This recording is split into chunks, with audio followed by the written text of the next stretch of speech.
June, Zelenskyy postponed his visit, frustrated by being excluded from the discussions, calling the talks a betrayal and claiming they were held behind Ukraine's back.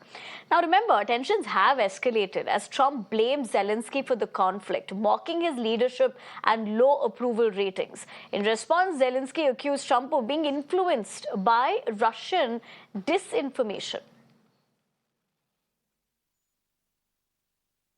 How are you seeing the talks? Clearly, Volodymyr Zelenskyy is miffed with US for not including Ukraine in these talks. But the fact of the matter is that in the past, whatever peace talks have happened, Russia was never part of those talks. So what locus standi does Ukraine have to protest against them being omitted from this meeting? Hello, colleagues. The problem is not only that Ukraine was not invited to the talks in Saudi Arabia. The problem is that Ukrainian interests were not taken into account during this negotiation process. And so this pushed Ukraine to the protest against negotiation, and it worsening the relations between Ukraine and the United States, between Zelenskyy and Trump. We see it clearly.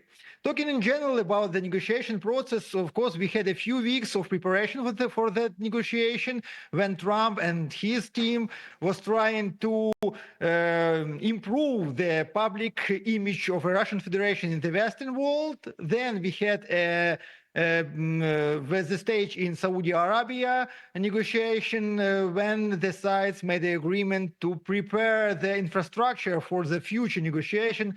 I am talking about the reopening the embassies, charging the ambassadors, and so on and so on. It looks like the United States and Russia took a very high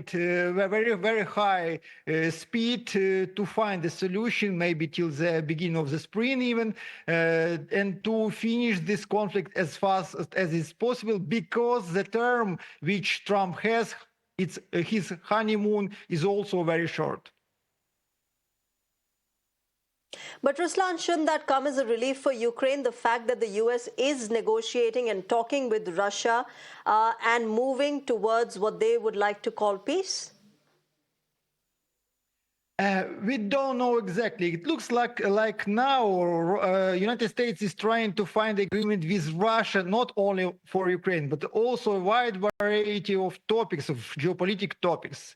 And it looks like this agreement could make a significant influence on Ukrainian political system and leads us to changing the government, changing the president. And of course, Ukrainian elites are not ready and they are not supporting such a scenario.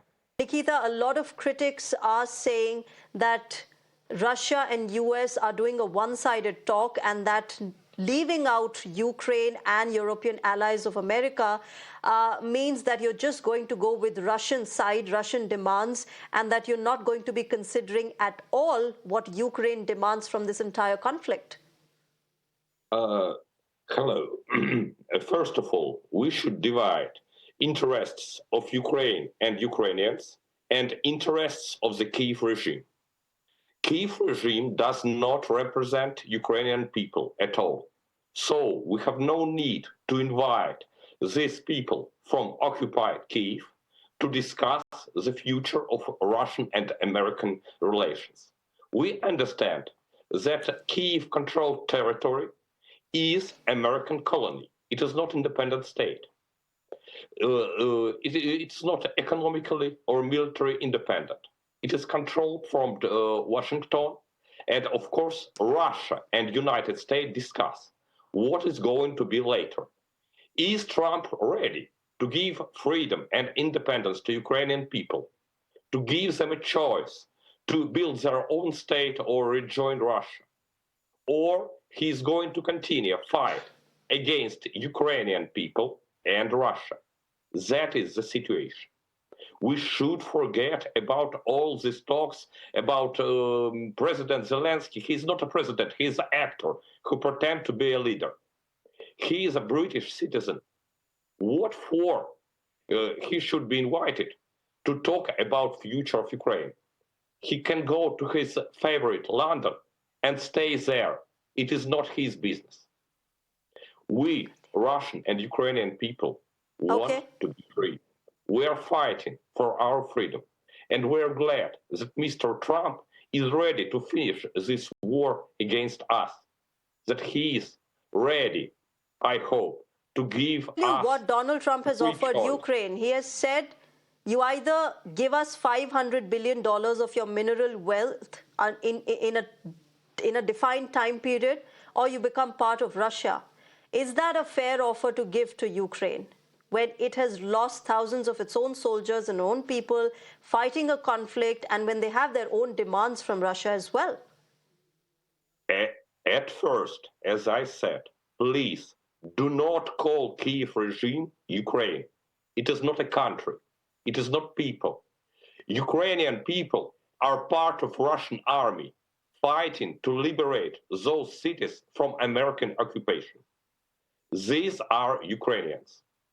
Mr. Zelenskyy and other American mercenaries are not Ukrainians. They're representatives of Mr. Trump. And Mr. Trump, of course, wants his money back. He's a businessman. He put some money in Ukrainian project. United States hoped that they will manage to combat Ukrainian and Russian people, to make Ukraine and Russia too as American colony, but they failed. We're still fighting for our freedom, and United States are losing. So Mr. Trump see it was a Biden mistake. It was failed war, and now he is ready to talk.